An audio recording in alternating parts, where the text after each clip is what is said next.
Namo tassa bhagavato arahato samma sambuddhassa. Namo tassa bhagavato arahato samma sambuddhassa. Namo tassa bhagavato arahato samma sambuddhassa. Okay, welcome to lesson 6. And today's lesson we will finalize about the Samanyaphala Sutta. We have already studied two lessons about this sutta on the fruits of the ascetic life. It is on the question of Kin Ajatasattu. What are the fruits of ascetic life? And the Buddha explained the fruits of ascetic life. And before he gave his right answer, and he has asked Kin Ajatasattu whether he has asked this same question to other religious people. And on the answer of King Ajatasattu, we have learned that the view of different views of, or we can see the different answer of 6 teachers. Okay, so today's lesson, we will emphasize the Buddha answer. So what are the fruits of ascetic life as mentioned by the Buddha himself? There we have already studied about the preliminary requirements and further practice. And before that, Buddha explained the fruits or benefits of the ascetic life. It can be seen here and now in this life. But King Ajatasattu continue asking to explain the higher fruits. So Buddha explained about the practice. We can say this sutta explains the whole practice of Buddhism. So at the beginning, Buddha explained the moral precept. So practicing moral precept as the benefits of the Buddhism. So the moral precept is divided into 3 parts. So we already studied in the first sutta. And in this sutta, so we are now focusing on that basis requirements. And we will continue our study about the higher fruits of the ascetic life. So it is interesting why you can ask a Buddhist monk why you are being a Buddhist monk and what kind of fruit you are expected for the being a bhikkhu, being a monk. According to this sutta, so being a Buddhist monk, he need to fulfill the moral practice. After that, he continue restraining his 6 senses. So eye, ear, nose, tongue, body, and mind. Among these 6 sense doors, if we are not restraining, so the evil mind can be aroused in the process, in the individual, we can say. So in this way, being control 6 sense door, we can achieve the higher achievement. After that, the Buddha point out the mindfulness and clear awareness to attain the higher benefits as the preliminary requirements.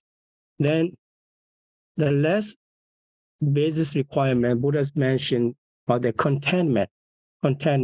So being content by the dressing and food, and we can reduce our works and focus on the practice. So these are 4 requirements as a foundation of the Buddhist monk's practice.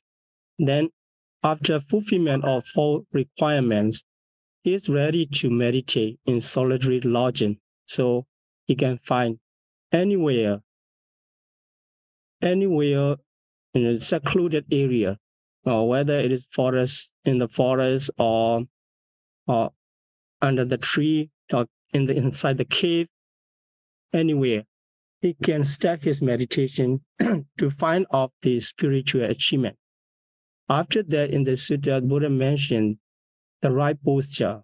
So it is very popular. We don't need to explain here, and we can learn anywhere. So sitting cross-legged and keeping upper body right in the position of meditation. Then important thing is he need to abandon 5 mental hindrances. So in this sutta, we will start in today's lesson, abandoning 5 mental hindrances with the example. So at the beginning, we have to know what are the mental hindrances that can block our mental development. So for a monk, Buddhist monk, we are searching for the spiritual achievement. If the mind is blocked by the mental hindrances, we cannot expect to attain the higher achievement. So as the basis requirement, we need to try to remove the mental hindrances first. So these are sensual desire. The first mental hindrance is sensual desire. So being a meditator or being a big Buddhist monk, you need to practice to abandon sensual desire. So at the beginning, it is not easy to remove completely. Then need to reduce. Whenever sensual desire arises, and observe and trying to reduce, trying to overcome. And later on, the time of sensual desire will be reduced. And also, the power of sensual desire should not be that strong. So in this way, the meditator can abandon sensual desire. So in this sutta, for each mental hindrances, the examples are given. So let's see the example. The Buddha explained, suppose a man take a loan to develop his business. Under this situation, he is considered as he needs to pay a debt. It means under sensual desire, he is paying his debt. So later on, when he succeeds and prospers in his business, and he already paid his old debts, and with the leftover properties, he can support his wife and his children. So in this way, in the same way, if the meditator could abandon his sensual desire, he does not need to pay a debt. So he is free. It means, whenever you have desire to something to get, to enjoy, it's a kind, for the practitioner, it's a kind of hindrance. So that's why I'm considering it is paying debt. The second mental hindrance that can block your mental development is evil or hatred. So when we get angry, we cannot develop our mental practice. So for meditator, he should abandon evil and hatred and trying to be compassionate and trying to love and trying to find for the welfare of all beings.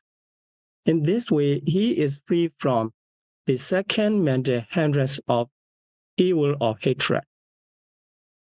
The example is given that if a person was ill and suffering or terribly sick, the anger or the hatred is considered as the sickness.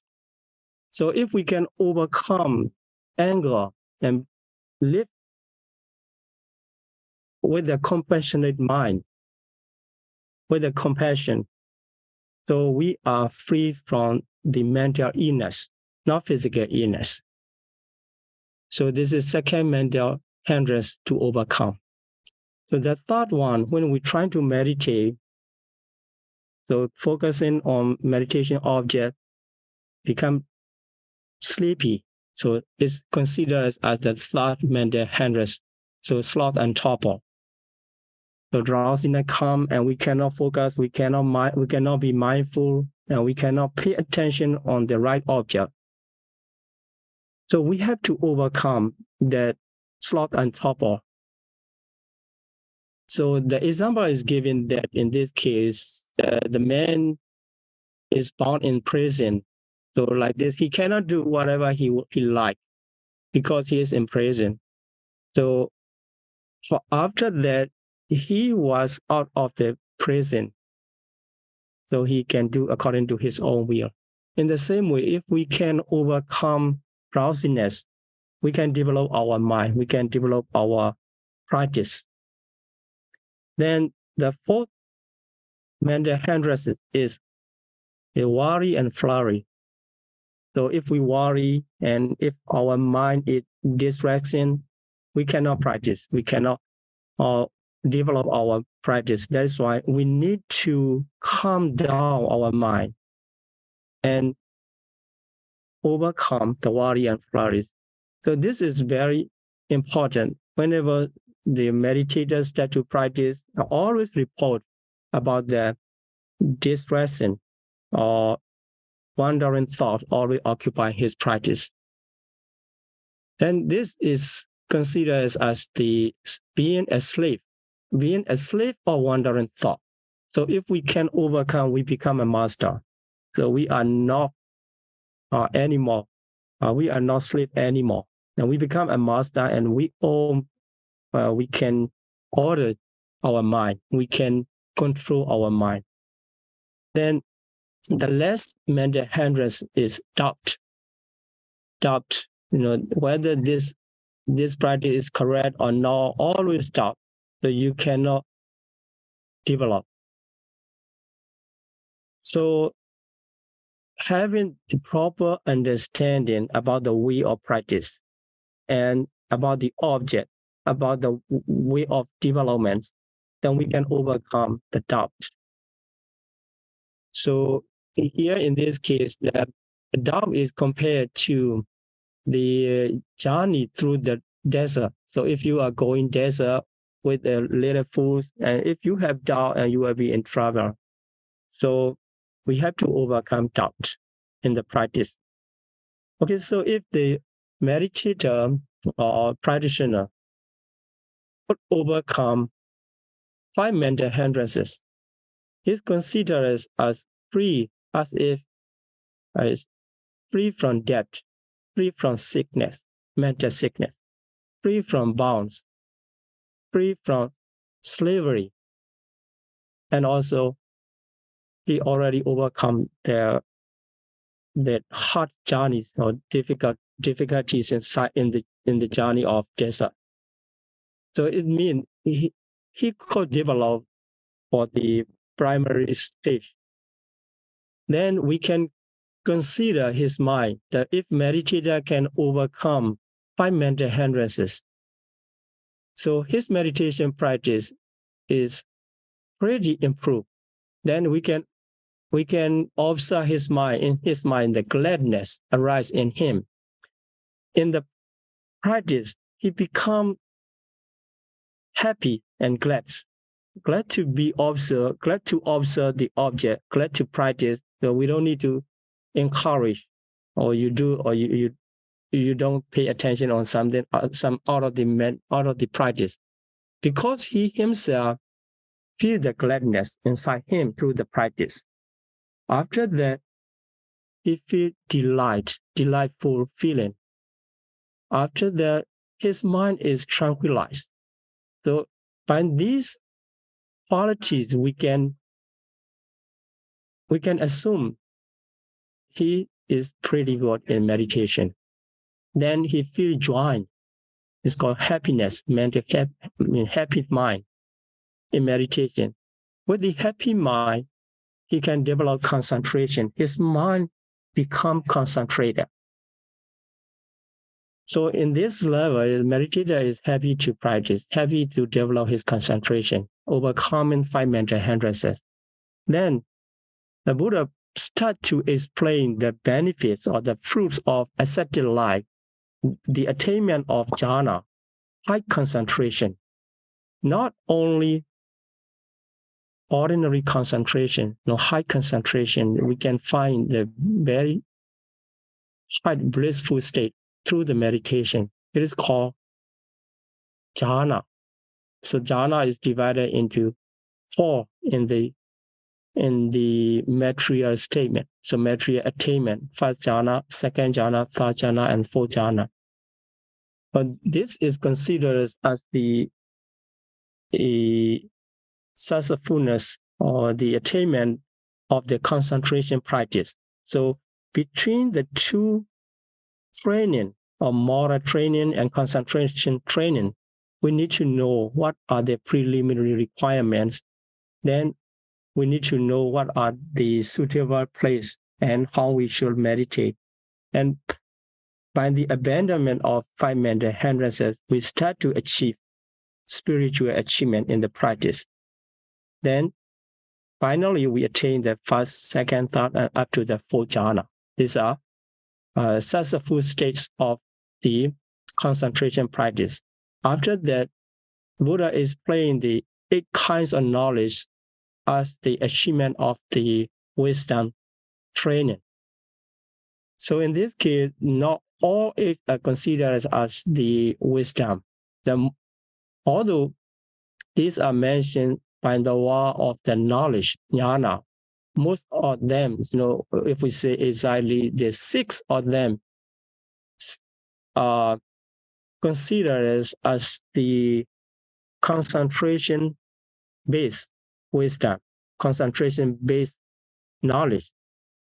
Here, Buddha explained the 8 knowledges the meditator or the bhikkhu, the monks, can attain through the practice of the ascetic life.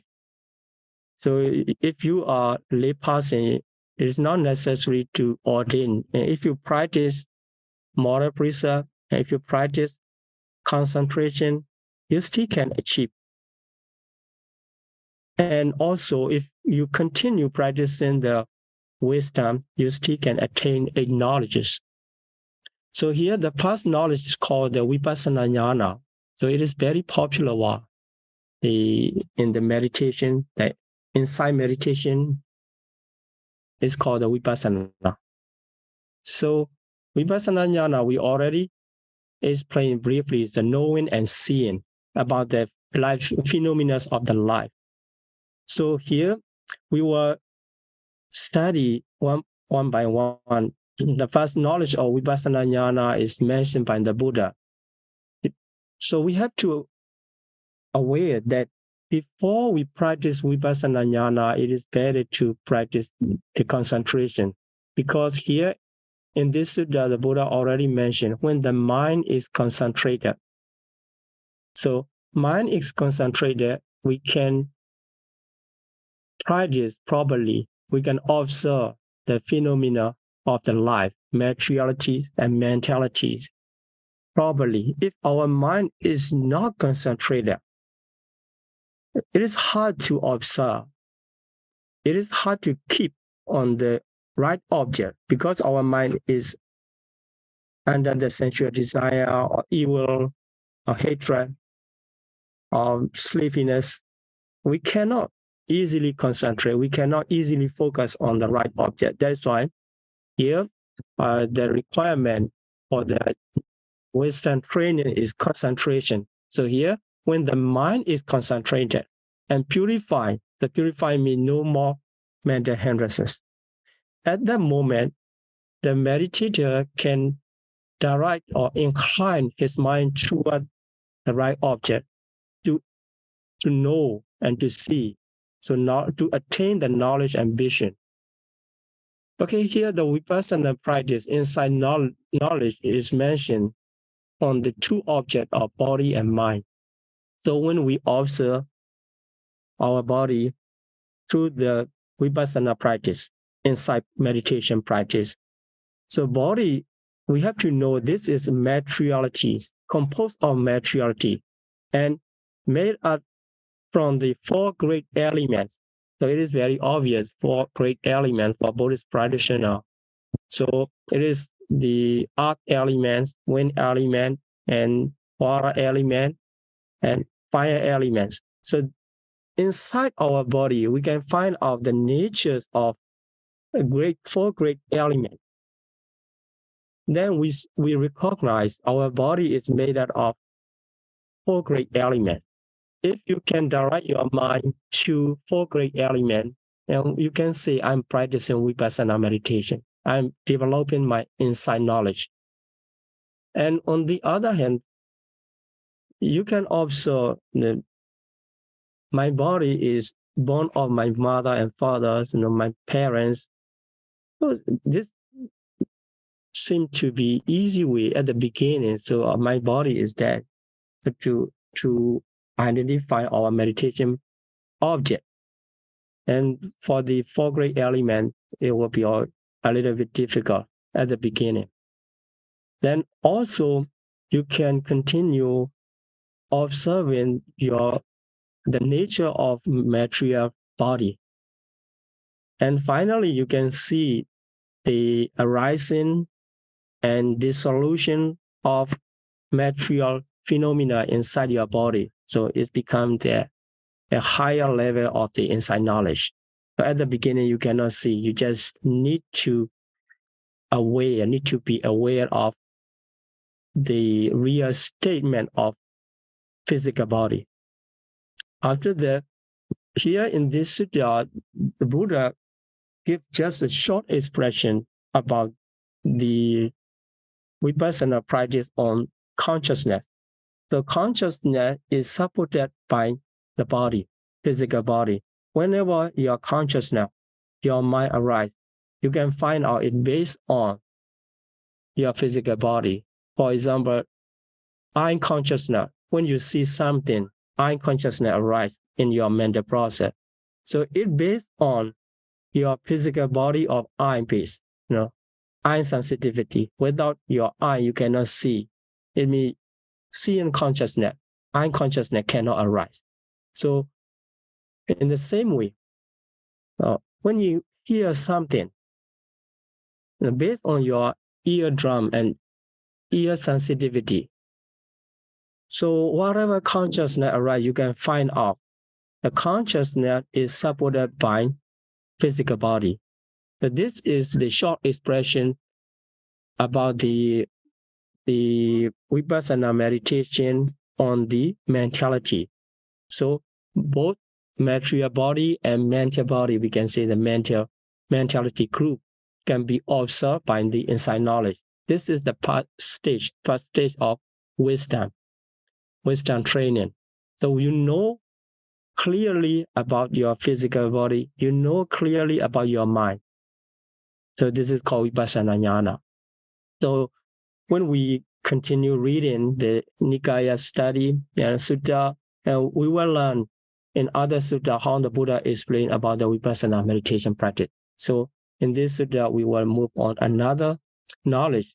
But before that, the Buddha explained the example of the knowing and seeing, Vipassana Jnana. So it is the gem crystal clear. So then inside that, if we keep the strength, and we can see the strength inside the gem. In the same way, if we observe our physical body and our mind, we can see clearly it is nature. So arising and passing away. Just like we keep the gem on our own hand and we see. So we can observe this is the way how we can practice Vipassana Jnana, inside knowledge. And second benefit in the wisdom training is called the knowledge of production of mind-made body. So if a person, based on the concentration, develop to the higher level of knowledge, he can produce mind-made body. So maybe you can find anyone who can produce, but not everybody, not every bhikkhu can produce. So here in this Sutta, it is mentioned that by the powerful knowledge, a person can produce mind-made body. It is made out of mind completely, the same as the real individual, real person with the full limbs and faculties. So it's just like the stretching out a reed from the snake, from the seed, and sword from the sakravat, or the snake from the old skin. These examples are given. But you can understand the mind-made body is produced by the real body.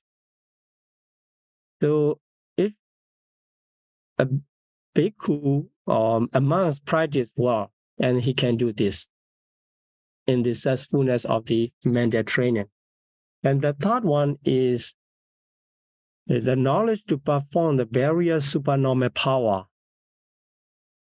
And so various mood or supernormal powers are mentioned here. He can pass through the mountain without any hindrance, and also flying in the sky. So walking on the water, but nowadays we don't see anybody is doing this. Cross in the sky, but it means if the mind is trained and the practice successful, the person can do. So it can be counted as the thought fruit of the mental training, in the knowledge, training of the knowledge, training of the wisdom. So here the example is given that like the potter or the ivory carvers, he can do whatever he likes if he is skillful enough. In the same way, if a person is skillful enough in the wisdom training, he can perform the different types of the miracle performance. Or another knowledge is knowledge of divine ears. So here divine ear is not really divine. Actually, it is similar to the divine ears. So he can hear the sound, both divine and human, whether far or near. So it does not make any difference. He can hear. So this is a power of wisdom. Then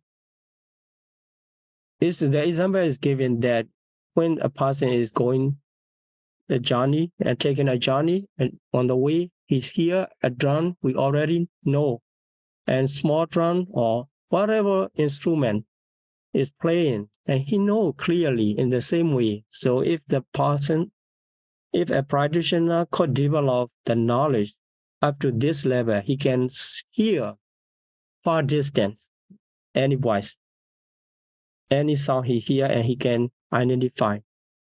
Then the fifth benefit of wisdom training is the knowledge of reading others' mind. So if meditator successful in his practice up to this level, he can read others' mind, and he can know and distinguish with his mind. It means knowing others' mind by his mind.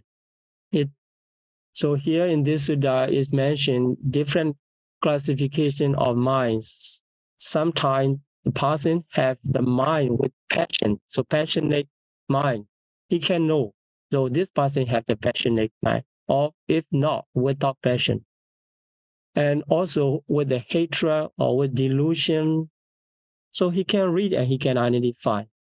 After that, and he can classify into different types. He has a narrow mind, or he has broad mind, or expanded mind, a concentrated mind, unconcentrated mind, or liberated mind, unliberated mind, like this. So he can analyze other people's mind into different types. In this Sutta, it is mentioned into 16 types. Then the example is given that is a man or woman, he like to see his appearance, and he see he look in the mirror. So he already know whether it is spot or not, whether, on his face, his or her face. In the same way, he can read others' mind by the knowledge. So if you like to read others' mind, you need to practice the concentration-based meditation up to the knowledge, that level of knowledge. Then the last three are very important. So number 6, the knowledge of previous existence. So if a meditator develops his inside knowledge up to this level, he can recollect his past life. Not only one or two, he can recollect hundreds or thousands of lives with the name and with the clan. So what was my name in the past life and previous life? What are my names in the sequence he can follow and he can recollect according to the achievement. After that, this kind of practice can give that person to have a confidence. Our life is continuing according to condition. So this is dependent origination.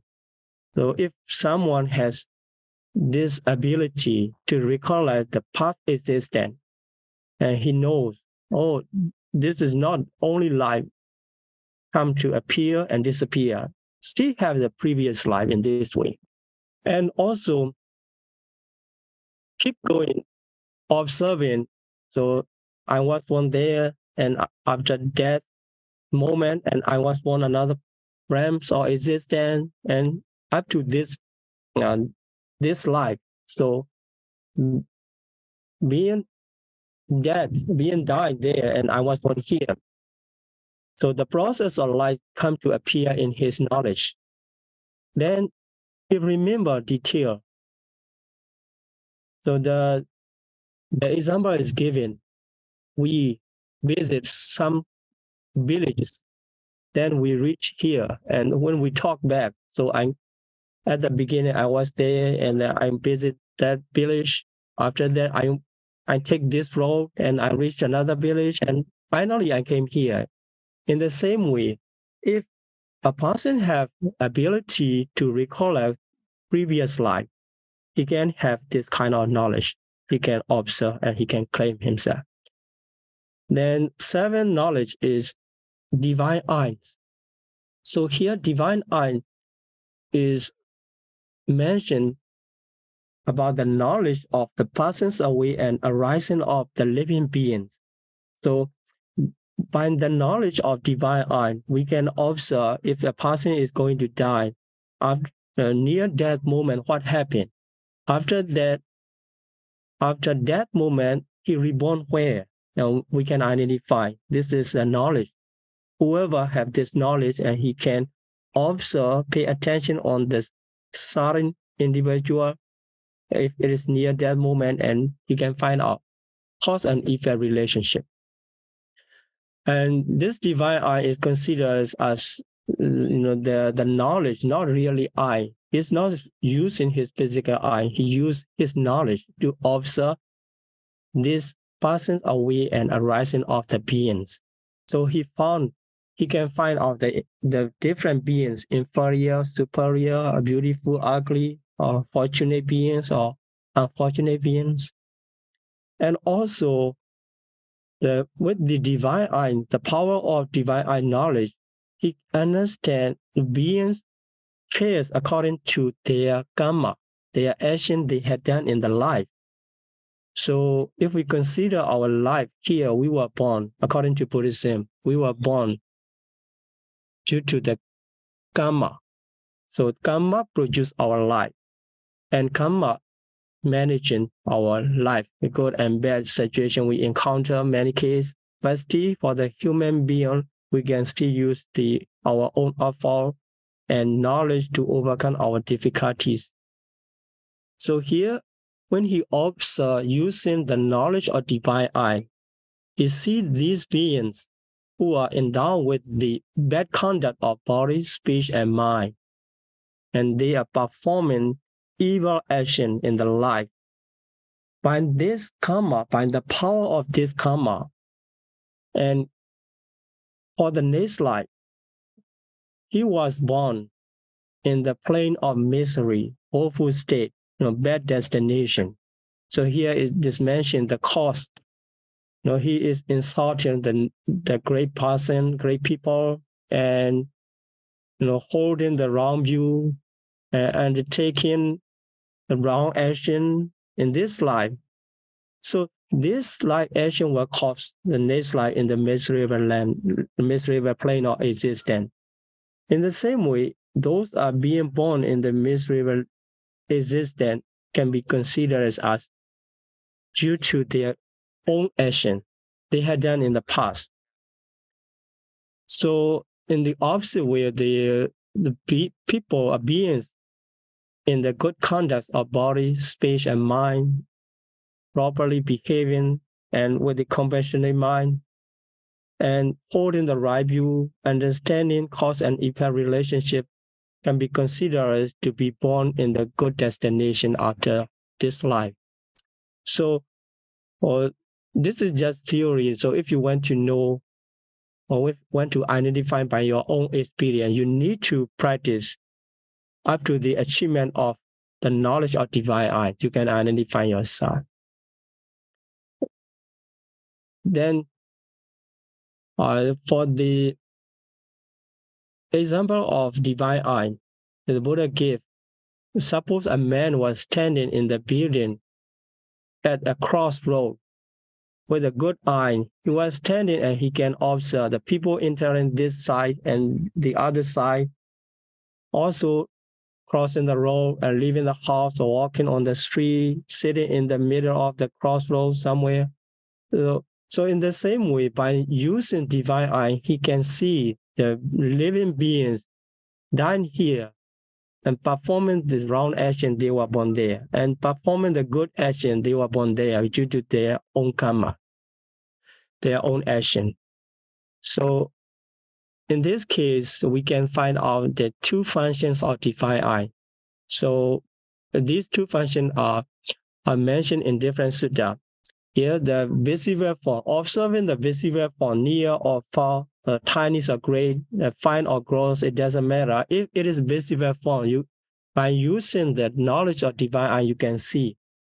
And this is one function. Another function is, as mentioned in this sutta, observing the person and arising or being according to their condition.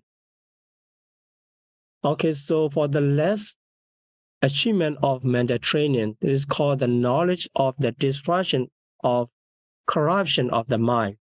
So our mind is not that powerful due to the corruptions, which is called asava in Pāļi. So it's translated as corruption or cankers or taints that makes deluded our mind, that causes the defilement inside our mentalities. So if we can remove, our knowledge become clear about the realities of the truth. Four noble truths here mentioned. The first noble truth is about the noble truth of suffering. So observing mentality and materiality, we can learn what it means suffering. And observing the cause of suffering, we can find out what are the origins of suffering. So in the first sermon of the Buddha, he mentioned that the cravings or attachment to the life is the origin of suffering, and the cessation of suffering through the development of the Noble Eightfold Path, the specific quality of the mind, he can attain the cessation of suffering and liberation from the suffering. Also, he knows what are the corruption, what are the origin of corruption, what are the cessation of corruption, and what are the paths leading to the cessation of corruption. So generally, we can see the mental development or mental practice meditation is the way leading to the cessation of suffering. So by this belief, or so here the past rules in the Western training, and the last one, the destruction of the mental corruptions is connected. So if we skip the six, the middle six is okay. So if you practice insight meditation and development of knowing and seeing, you attain the destruction of corruption of your mind, and your mind is delivered from corruption. So corruption of sense desire, corruption of becoming a new life. If you attain in this knowledge, in the level of this knowledge, and you will not be reborn in any realm of existence. So according to Buddhism, as long as we have an existence, we still have a kind of suffering, more or less. So after the attainment of this knowledge of the deliverance of corruption, the no more life and ultimate peace remain. And this is the final destination of Buddhist practice. And the free from the corruption of ignorance. By the power of knowledge, we can overcome the ignorance.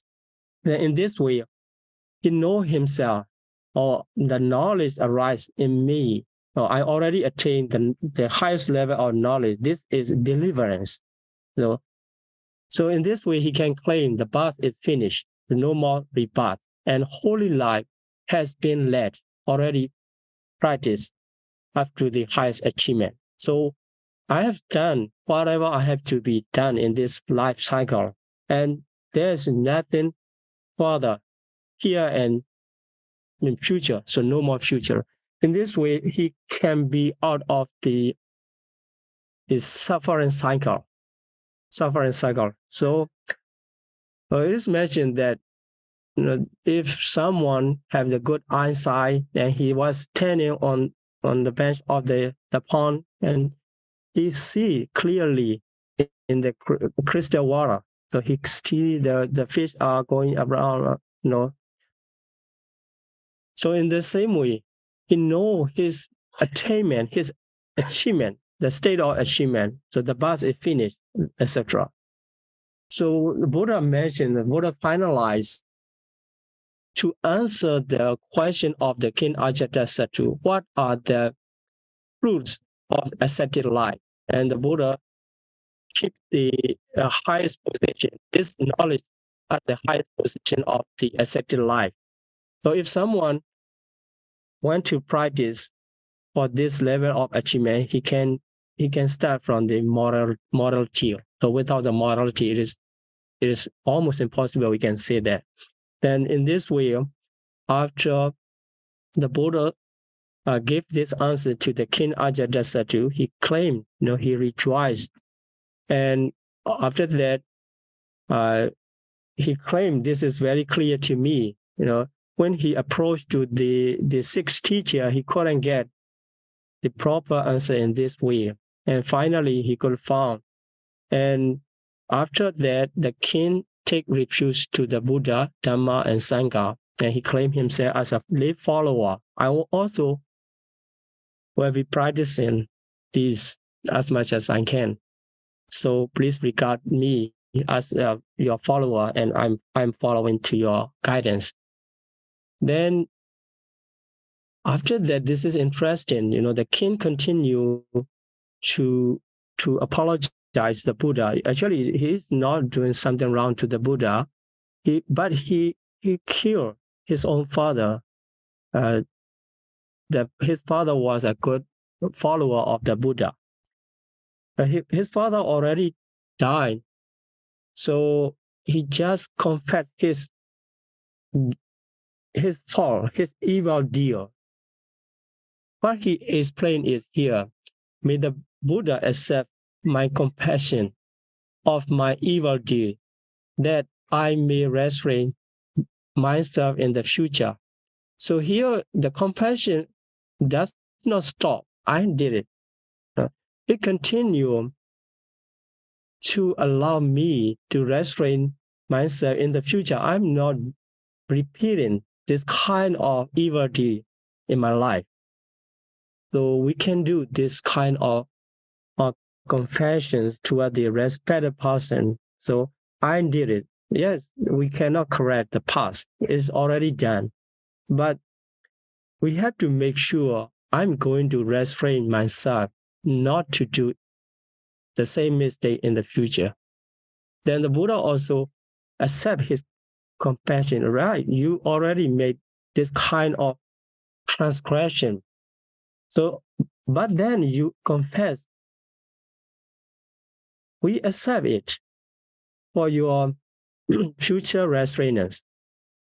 And also the Buddha mentioned, so if someone make mistake and he should know fast and he should confess, I made this, other than and deceiving or covering our own fault. So better to reveal ourselves as it is.